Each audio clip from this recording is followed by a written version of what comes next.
Hi guys, my name is Ben, And I'm Nathan. and welcome back to the Pride of Villa. We're here for another match preview. This is Newcastle versus Aston Villa on Wednesday, the 24th of June 2020. It's 13th place versus 19th in the Premier League. And yeah, we're going to be going through our thoughts into Newcastle, our predicted team lineup, and some predictions for the scoreline. So if you're going to enjoy this video, obviously do the following: subscribe, like the video, turn on the notifications, check out fatalgroups.com. Obviously, use the discount code PRIDOVILLA. It's down there. You'll gain the 10% off. But without further ado, we're just going to jump straight into it. Nathan, what do you make of Newcastle this season? Oh, they're a team we should be taking on. We did get that win against them at Villa Park, 2-0. But circumstances have changed. As you all know, they won 3-0 against United. Yep. And everyone knows that's not an easy game these days. So, yeah. What do you think? I think Newcastle have done, I don't want to say a little bit better than what was expected of them, because I think for where they are in the table currently, they haven't done massively great, but they've still done a lot better than what was expected when Steve Bruce came in. And, you know, they've had some good results this season. They've had a 1-0 win against Tottenham. They obviously beat Sheffield United in their most recent game 3-0, something that we can't do.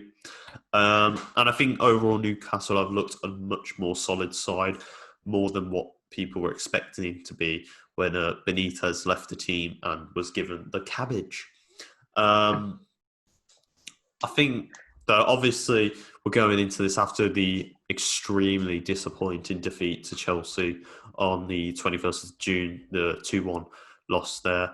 I really don't know what's going to happen now with Villa. I'd like to think, I think we can agree that we'd like to think there's going to be some sort of bounce back, but Oh, yeah. I just don't see it's going to happen anymore. I think the writing's on the wall. I think the time's up. And as Nathan said, I think this truly is the decider now. You know, we could have said the past two games could have decided our fate. I think this one really has to be. This is like the actual one now. This is just it. Although in saying that, I still don't think. Well, no, I still think it could come down to West Ham last game of the season. That's what I'm saying. I was saying this to my dad last night. Like, if it does come down to that game, oh my God, how mental would that be for us? Yeah. It needs to be a 1-0 win, I'm saying.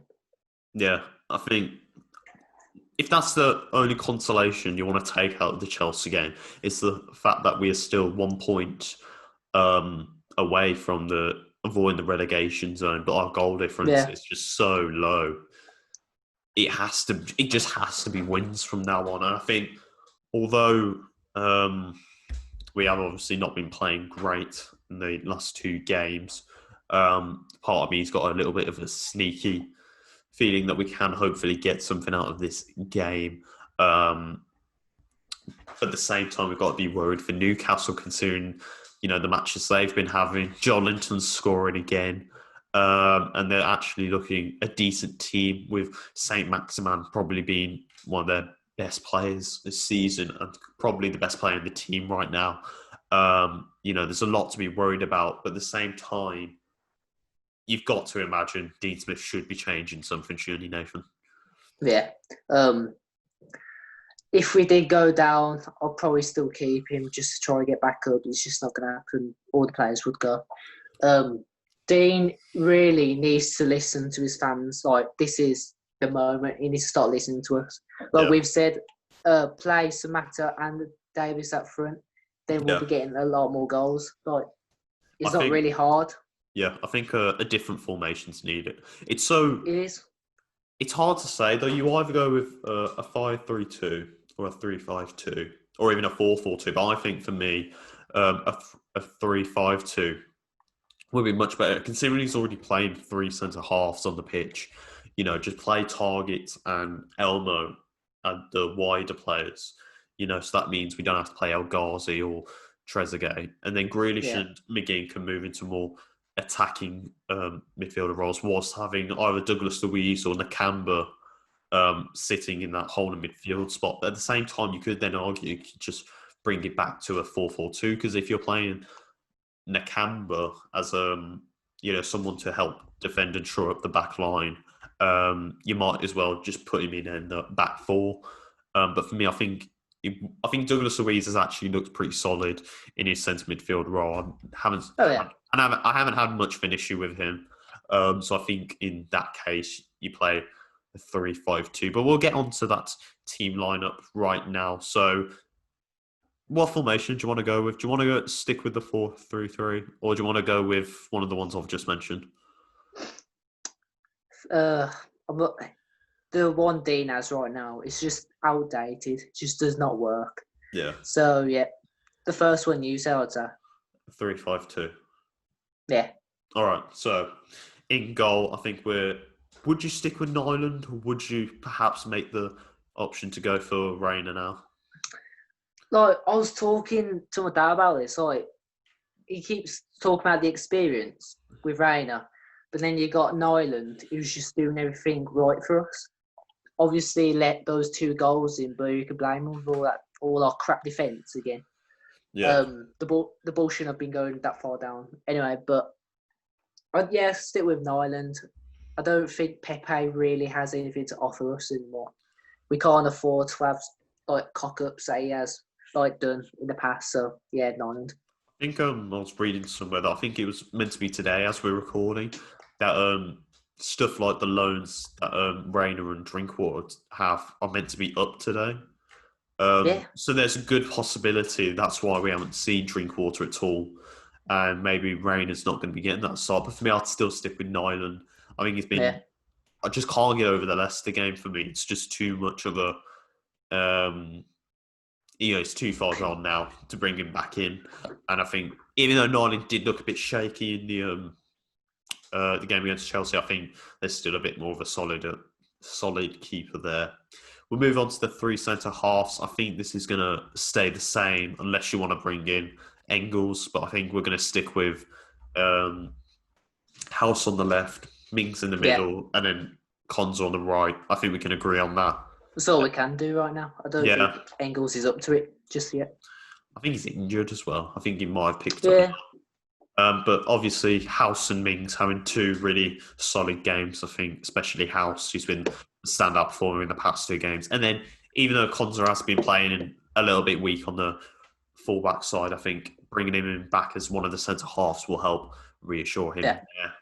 We'll then move on to our 5 in midfield. So, on the wide left, I think we can go with either Matt Targett or maybe you could argue playing Grealish there. What would you do? See, with Target, he hasn't really stood out for me these last 2 games.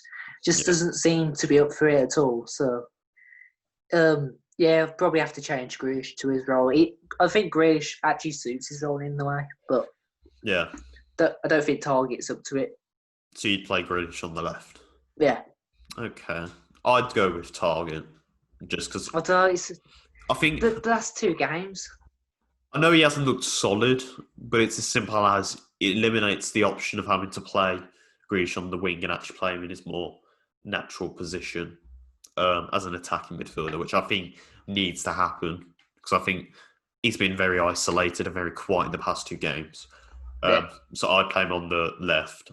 I think then in the midfield, in the 2 more attacking midfield, I think we both agree with then Grealish and McGinn maybe if Target was to play on the left. I think for you, if Grealish was to play on the left for you, would you add Hurahan in or what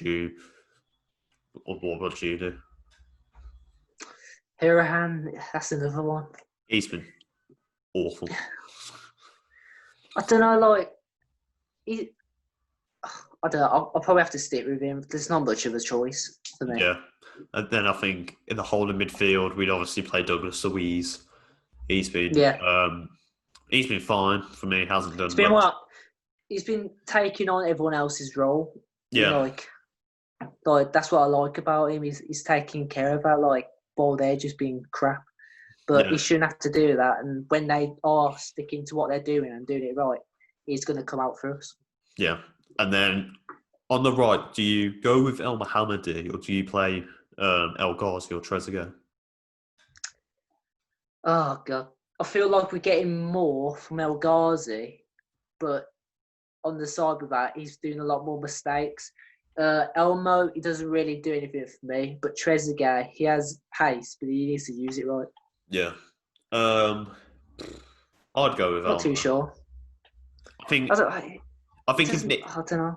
if needs be, if he wants to switch it mid game to a 5-3-2, he can just call him back, and then El Ghazi can, not El Ghazi, Elmo can fit into his natural role of playing a fullback. But then again, we've got to admit he's got the crossing ability. We've seen it time and time again. Yeah. So I think that's one to take into consideration. But I think, as I said, it's shaking up the formation, trying to play something a little bit different so teams don't know what to expect. And then in the front two, I think it's almost agreeable in Davis and Samatta side by side. Yeah. Yeah. The goals we'll be getting then. Yeah, it's as we've stated multiple times in our match reaction and review. Davis is so isolated in that role, and nothing works for him on his own. So what you do is you give him someone alongside him, so there's a bit more creativity and a bit more chance making there, and that's what needs to happen. It's screaming from the TV. You can see it. Yeah. It needs to go to two strikers up front, and I think Dean knows it. To Samatta to give him the time as well as Davis to develop. What do you do if we set our normal team again and he hasn't changed anything like that? I think he has to change it. He's got to change it. It's now or never. Yeah, I can't see it as him sticking with the same team. I think he has to. Just if he does, just do it, please. If he does, I think he's gonna have. He's going to start. I don't want to say he's going to start to change again, but I think it's just going to make it even more certain that he needs to go. We can see it. Well, yeah, that's what I'm saying. It's not like he's done this before. He's done multiple times this season where he should have been gone. He's not changing the game. He's not listening. No matter what he's done, it's always gone back to a 4-3-3. The attacking style football they wanted isn't there. So just change your game or just get out because you're not helping if you're not going to change. Well, no, yeah, but it's as simple as if it's not going to change. Yeah. If he's not going to change, then why stay? See, it's not really bringing anything new for us. So we need a change, and now it's now or never. Right now. Yeah. Like, come on. I think in saying that though, if we do get rid of Smith, who is the next man to come in? Because it all depends on positioning. As we said in the previous video, if we do go down to the Championship, who do we then bring in? There's not many names you can say. You can't say Bielsa really, because I don't think he'd want to spend another time in the Championship if Leeds don't go up. And then it's hard to say who you bring in. But we have to keep him for the Championship. Well, yeah. So it's like, if you can't get rid of him, you have to stick with him. But hopefully we'll see a change. I don't think this finally will be the point where he starts to listen, starts getting some points. But let's predict what we think score result-wise is going to be for the match. Oh, you're going to have to go first. I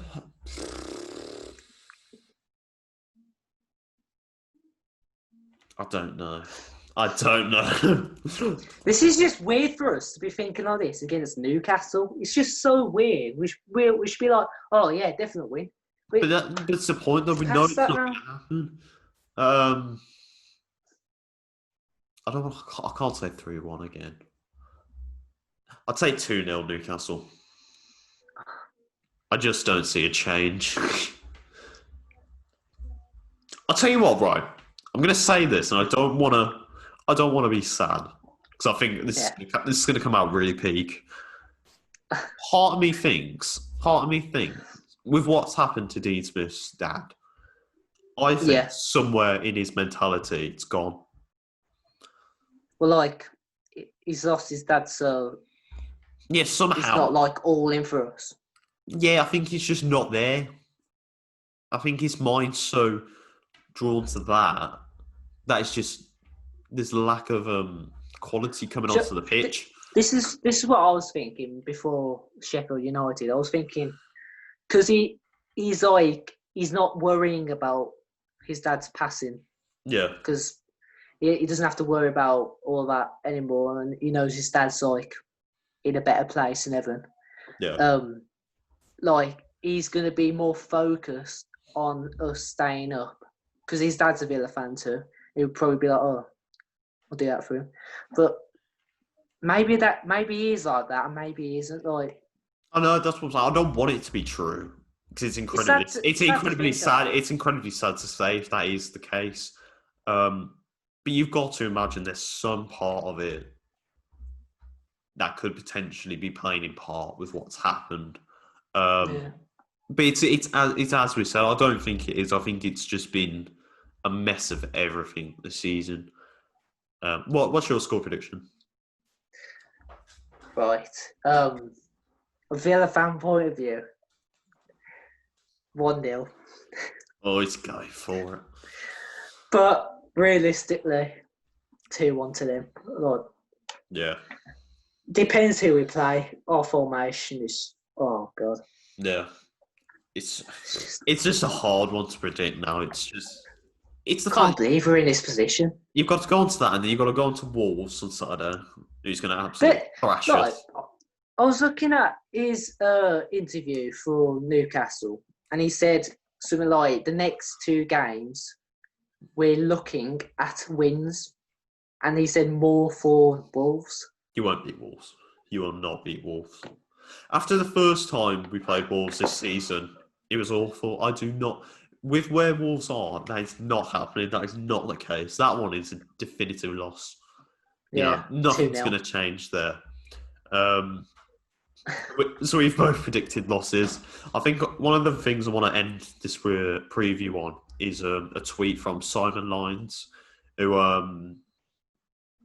was talking about the player recruitment this season, saying you can't really have a go at Suso because we needed a new squad, and you can't buy Premier League experience. So this is going to be a little bit of a rant to you, Simon. Premier League experience is not hard to come by. If it's not Premier League experience, you can buy players in other leagues that have experience, like the League and Bundesliga, La Liga, hell, even MLS. Yep. And you're talking about Premier League experience. We couldn't get any of them in. There was Cahill, who would have been a good choice for us. There was Sturridge. There was, some of the players that we did sign this season who have had our experience. Heaton, who I don't think has been as good as people say, but I think he still has been good. There's experience. Yeah. At Target, experience. House and Mings. Mings has a bit of experience, so he knows what he's doing. You've then got you've got players that have the experience somewhere, but not enough in the sense of people like Wesley or Samata or Douglas Luiz. Just by playing in the Champions League a few times doesn't mean you're a great player. I think it's been shown. Yeah. I said to you, mostly near the start of the season, younger players are not the answer. You need experience, and you can buy players with Premier League experience. They may be a bit older, but they're still a lot better than what we have. So that to say you can't blame Suso, I can blame Suso because we've seen it time and time again. Although some players come good, for the majority of the season, they've been poor. We know that. We've seen it all the time. They've been poor, and all players have been poor this season. So you can blame them. You can build a better squad. You don't need to buy, championship defenders or players who are in a league from a lower team that haven't got as good player ratings or as good a future ahead of them. I can criticise you for that because I do believe you're defending somebody whose player recruitment's been absolutely poor. And I do believe had Smith had his way with a lot more of these players, we would be seeing a different position. Yeah. So you can point the finger at Suso because simply put, if he is the one responsible for bringing in most of these players, he's done a crap job. You could have kept some of the players that we had last season, Albert Adoma, Jedinak, Glenn Whelan. You could have kept... Definitely Jedinak. Yeah, James Chester. He could have still played for us this season. Why is he even gone? He's stupid. Twanzebe, he still could have had him. Yeah. Tammy Abraham could have been a possibility. Saeed Ben Rama should have been on one of the number one signings. That's not going to happen now because he's off to Chelsea because you're an idiot. There's players that are so obvious for this team, and it's not happened because someone else has had a better force in it. So, you say not criticise him, you can criticise him, and that's why you criticise him because he's made the wrong signings. Anything else you want to add, Nathan? I will say, like, Nakamba, he's been one of the good ones. That's what I'm saying. There is spurts of goodness in place, but I think if you judge it overall, every single one of them's been poor. It's just wrong. If we go through the starting 11 now, Nyland was crap all season, has only come good this season in the Carabao Cup. Target was mostly average, but only came good in the past few weeks before the outbreak because he was linked with Chelsea. House hasn't played enough and isn't given enough of a chance, but has been decent. Mings, I think, is disappointed a little bit. He may have the England call-up, but I think he has been a bit shaken, lacking the experience, as it's shown. At right back, whoever's played it, Elmo, Konza or Gilbert, have all been, whilst okay, disappointing. Douglas Luiz and Nakamba have both been disappointing to, quiet. Grealish, it took him the second half of the season to be good, and even then it wasn't entirely the second half. In the first half, he was rubbish. McGinn, first half of the season was good, got injured, hasn't done anything since. You've then got our wingers who are, simply put, been rubbish for the majority of the season. You've got a striker, Wesley, who's just not been up to par. You've then got Samata, who's only been in for a bit, but even still hasn't had enough footing. So it's like, I can judge you, and we can, because they have just been poor for the majority of this season. So next season, when we do go down, the consolation is you sell Grealish for 80 million or 60 to 80 million. You sell McGinn for 40 million. You sell Mings for 30 million. You sell players around that. You get practically 120 to 150 million pounds back. You can build a very decent championship to bottom half Premier League side. So it's like, but give Smith or the manager the free rein to make those transfers, because you're not entitled to what goes into this club. You're not entitled to what happens on that pitch. That is all down to the manager. And so, that's why we're here. Poor player recruitment, bad manager tactics and lack of experience, players not turning up, and overall just a complete mess, in the mix of the club. So... Well said. Yep.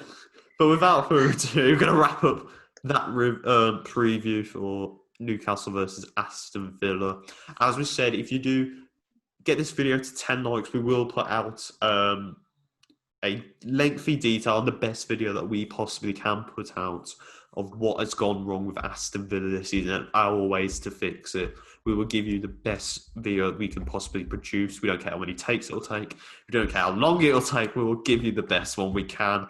But if you do that, you've got to leave 10 likes. Obviously, subscribe, turn on notifications. As I said, check out Fatal Grips. Leave in the comments and check out our social pages for what ideas you want to do or what you want to see from us coming in the future. But without further ado, I've been Ben. He's been Nathan. Yes. And up the Villa. Up the Villa. Pride of Villa. We'll see you later, boys.